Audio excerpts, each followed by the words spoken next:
할렐루야. 아멘. 네.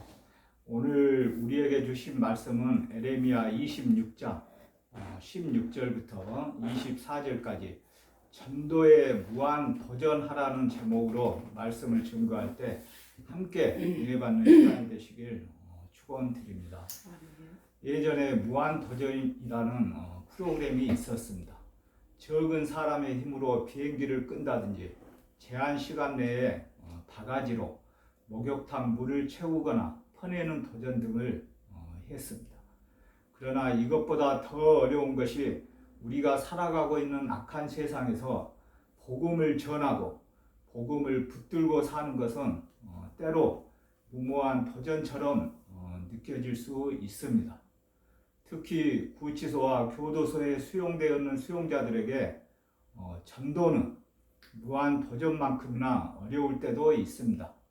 제가 보안과에서 근무할 때 수용자들이 수용되어 있는 수용동에서 근무를 하는 동안 매일 약 100여 명의 수용자들을 관리한 적이 있었습니다.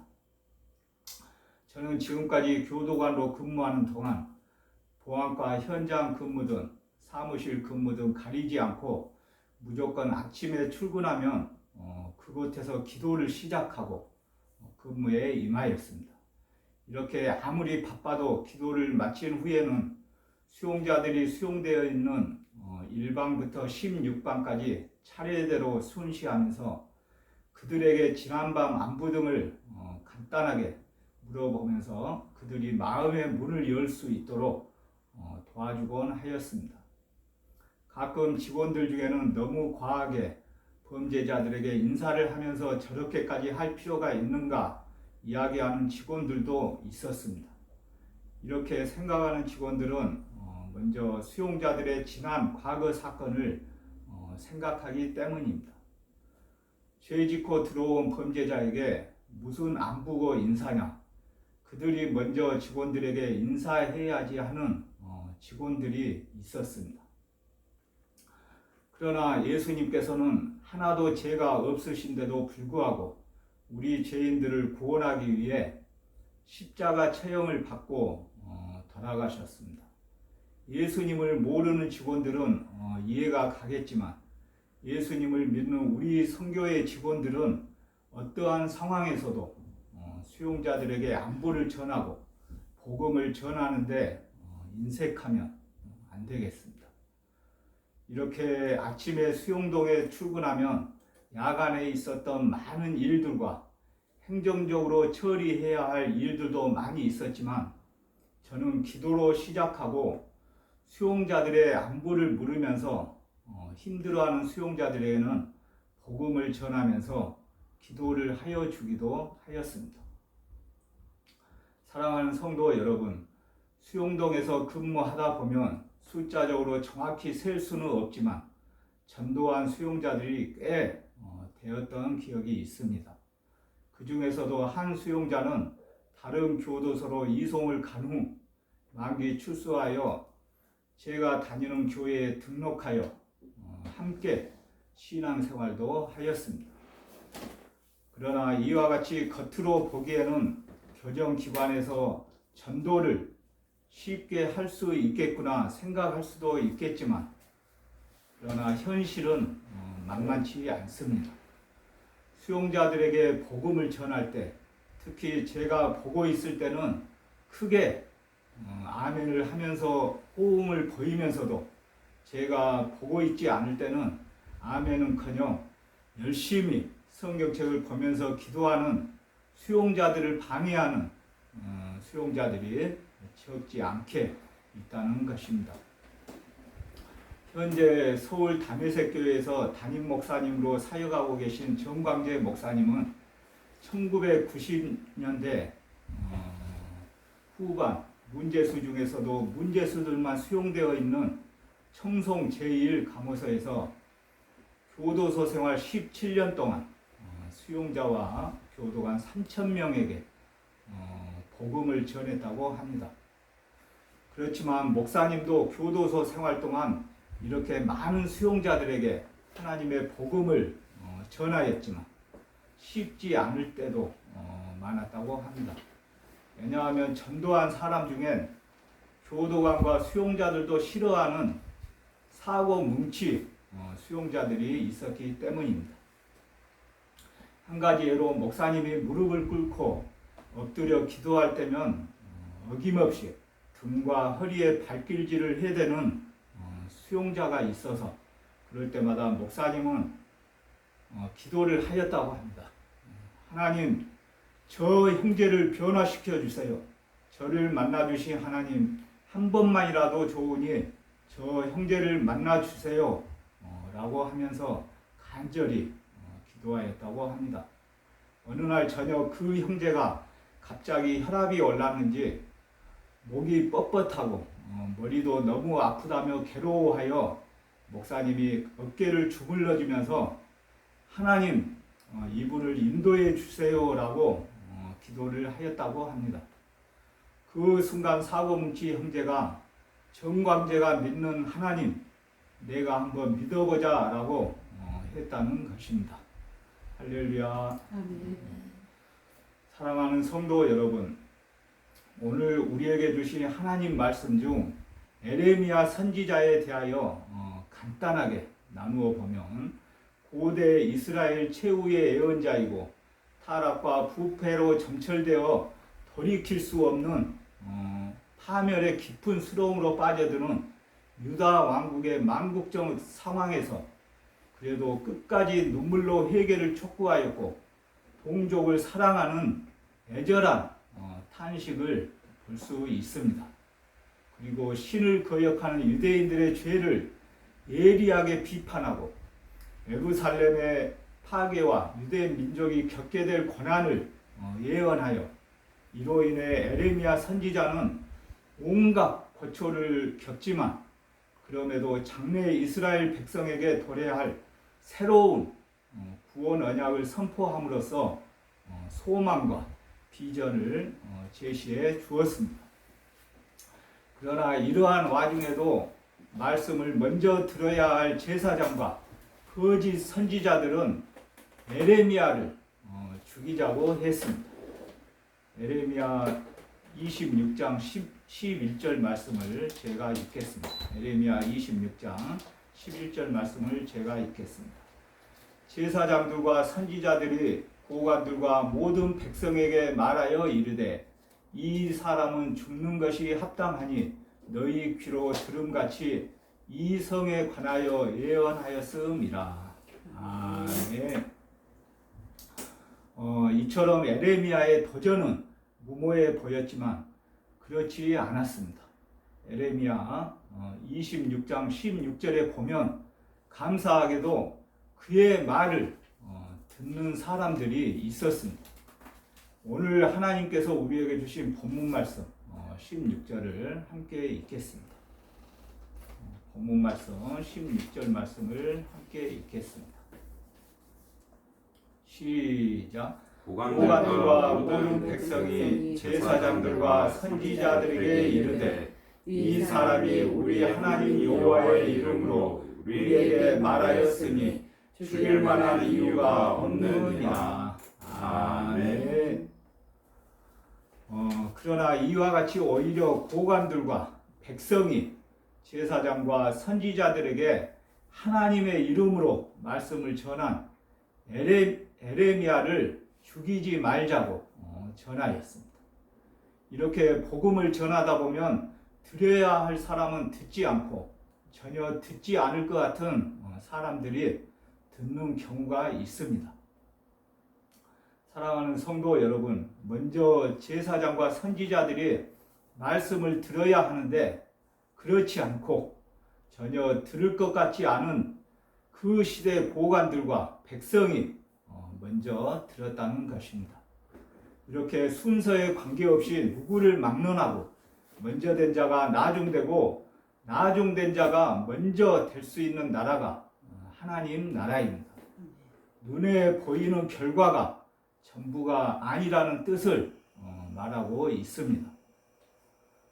본문 말씀 17절에서 19절을 살펴보면 지방 장로들 중 몇 사람도 히스기야 왕 시대에 예언했던 미가 이야기를 언급하며 에레미야를 두둔하고 나섰다는 말씀이 나오는데요.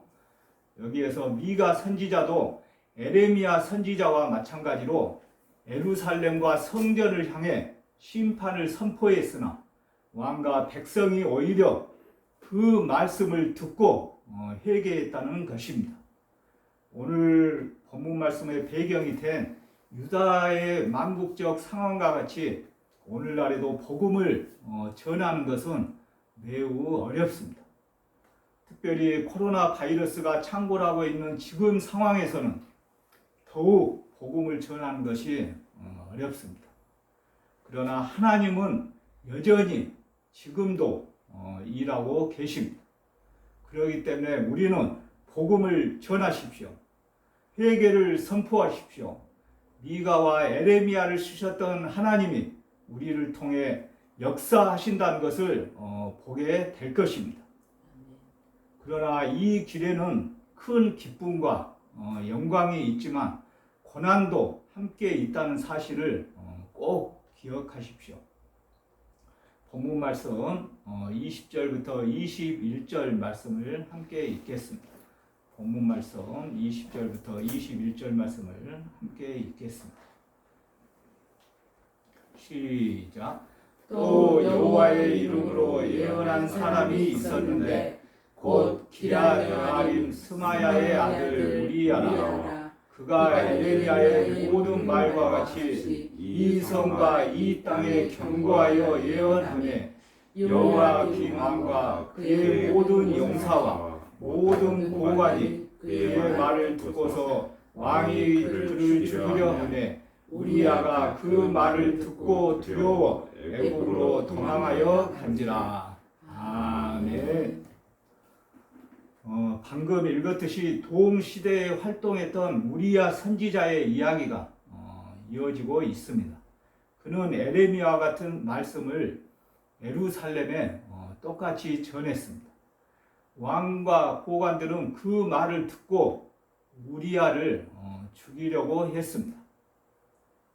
앞에서 전하였던 미가의 예언을 수용한 고관들의 태도와 뚜렷한 대조를 보였습니다. 똑같이 하나님의 말씀을 전하였지만 미가 선지자의 설교는 그들이 받아들였고 우리야 선지자의 설교는 그들이 받아들이지 않고 도리어 왕과 고관들은 우리야를 죽이려고까지 하였습니다. 사랑하는 성도 여러분, 여호야김 왕과 신하들이 우리야의 설교를 어떠한 방식으로 들었는지는 알 길이 없다고 합니다. 그러나 지금까지 호의적이었던 왕과 고관들의 마음이 언제 바뀔지 모른다는 것입니다. 정치적 상황에 따라 충분히 바뀔 수 있기 때문입니다. 그러므로 전할 수 있을 때 우리는 전해야 합니다. 다만 여호야김 왕이 자신을 죽이려 한다는 소식을 전해 듣고 우리야 선지자는 애굽으로 도망갔습니다. 이것은 무엇을 말하고 있습니까? 하나님의 말씀을 받아 전했던 선지자들도 모두 우리와 같은 성정을 지닌 사람이었다는 사실입니다. 생명의 위기 앞에서 두려워할 수도 있고 도망칠 수도 있다는 것입니다. 그러나 전하지 않을 수는 없었습니다. 에레미야는 이미 선포한 바 있습니다. 에레미야 20장 9절 말씀을 제가 읽겠습니다. 에레미야 20장 9절 말씀을 제가 읽겠습니다. 내가 다시는 여호와를 선포하지 아니하며 그의 이름으로 말하지 아니하니라 하면 나의 마음이 불붙는 것 같아서 골수에 사무치니 답답하여 견딜 수 없나이다. 아멘. 이와 같이 여호와를 선포하지 않으면 다시 말하면 복음을 전하지 않으면 자기 마음이 불붙는 것 같아 골수에 사무치니 답답하여 견딜 수가 없다고 말하였습니다. 사랑하는 성도 여러분, 본문 22절에서 23절 말씀을 살펴보면 애굽으로 도망갔던 우리야 선지자는 결국 요야김 왕이 보낸 추적들에게 체포되었습니다. 그를 왕에게 데려와 왕은 그를 칼로 죽였고 그 시체를 평민의 묘지에 던지게 하였습니다. 이렇게 세상의 기준으로 보면 얼마나 비참한 최후입니까?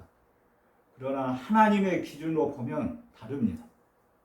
세상의 권세가 우리아의 목숨은 빼앗을 수 있었지만 우리아의 말씀은 빼앗을 수 없었습니다.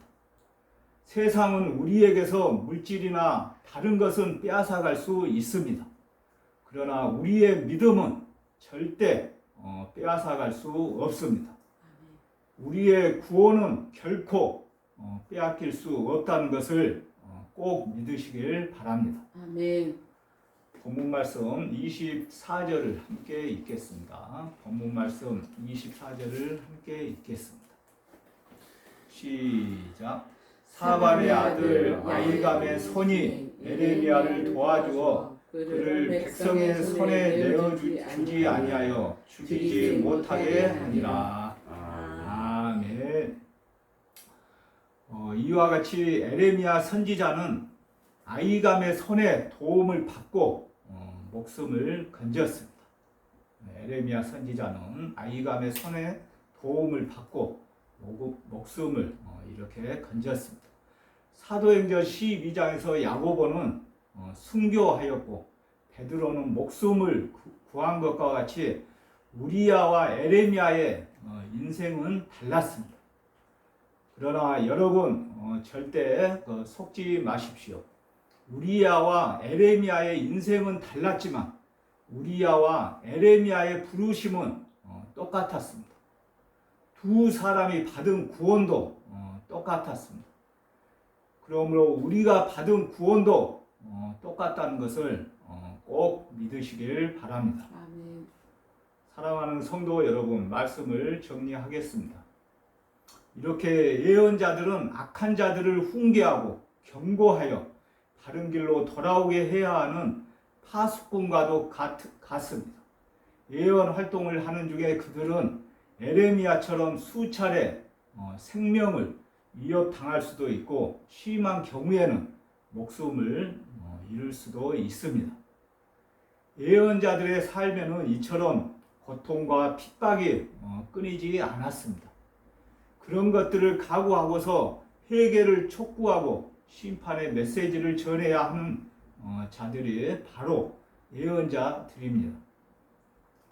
본문에 나오는 거짓 예언자들은 제사장들과 한 통속이 되어 에레미야를 괴롭히고 그를 죽이려는 음모를 꾸몄습니다. 왕실 관리들과 모든 백성이 그들에게 에레미야의 무죄함을 인정했고 심지어는 일부 장로들 역시 미가 예언자가 활동했던 히스기야 시대의 상황을 예로 들면서 에레미야를 해쳐서는 안 된다고 주장했음에도 불구하고 그들은 막무가내였습니다. 사랑하는 성도 여러분, 그러나 예수님도 세상에 계실 때 미가, 에레미야, 우리야 선지자 등과 같이 비슷한 말씀을 선포하신 적이 있었습니다. 그 설교는 종교 지도자들의 심기를 불편하게 만들었고 마침내는 십자가 처형이라는 최악의 결과를 낳았지만 우리들에게는 구원의 역사를 주셨습니다. 서두에서 말씀드렸던 정광재 목사님은 교도소 생활 17년 동안 어림잡아 약 3천여 명의 수용자와 교도관에게 복음을 전하였습니다. 그 중에는 훗날 범죄자의 꼬리표를 떼고 목사, 전도사가 되는 은혜도 있었다고 합니다. 하나님의 말씀을 전하는 것이 이렇게 무모한 도전처럼 보이지만 계속 복음을 전하십시오. 예수님의 이름을 믿고 선포하십시오. 우리가 부족할 수는 있지만 전하지 않을 수는 절대 없습니다. 우리가 믿음으로 전할 때 살아계신 하나님이 반드시 역사하신다는 것을 꼭 믿으시길 바랍니다. 몸된 교정 선교교회 지체들과 전국 교정기관에서 근무하고 있는 선교회원 지체들 모두가 현재 자기가 있는 자리에서 할 수 있는 대로 복음을 전하면서 전도에 무한 도전하시길 간절히 기도하고 축복합니다. 아멘. 할렐루야. 네, 아멘. 제가 기도하겠습니다. 고관들과 백성이 하나님의 이름으로 말하는 에레미야를 죽이지 못하게 하였습니다. 지방의 장로 중 몇 사람이 히스기야 때 미가 선지자가 전한 재앙을 듣고 왕과 백성이 회개하였습니다. 반면 여호야김 왕은 우리야 선지자가 정한 경고를 듣고 그를 죽였습니다. 그러나 아히감은 에레미야가 죽임당하지 않도록 도와주었습니다. 이처럼 믿음의 사람들은 주변 상황에 흔들리지 말고 할 수 있는 대로 하나님의 말씀을 전하도록 최선을 다해야 합니다. 그런 사람들을 통해 하나님의 역사를 반드시 이루어 가십니다. 이 시간 말씀을 통하여 몸된 교회 교정 선교 교회와 갇혀 있는 형제 자매들과 이 나라와 민족 그리고 세계 열방 모두가 주변의 상황에 흔들리지 않고 담대히 하나님의 말씀을 전하며 살아가게 하여 주시옵소서. 코로나19가 종식되지 않고 더욱 창궐하여 모든 민족과 세계 열방이 두려움에 떨고 있습니다. 하루빨리 코로나19가 종식되어 모든 그리스도인들이 각자 속한 교회 공동체에서 함께 모여 영적 예배를 드리며 일상의 삶으로 돌아갈 수 있도록 도와주시옵소서. 아멘. 특별히 이 나라와 민족을 보살펴 주시고 무엇보다도 정치, 경제, 사회, 문화, 국방이 정상화될 수 있도록 도와주시옵소서. 예수님 거룩하신 이름으로 간절히 기도드립니다.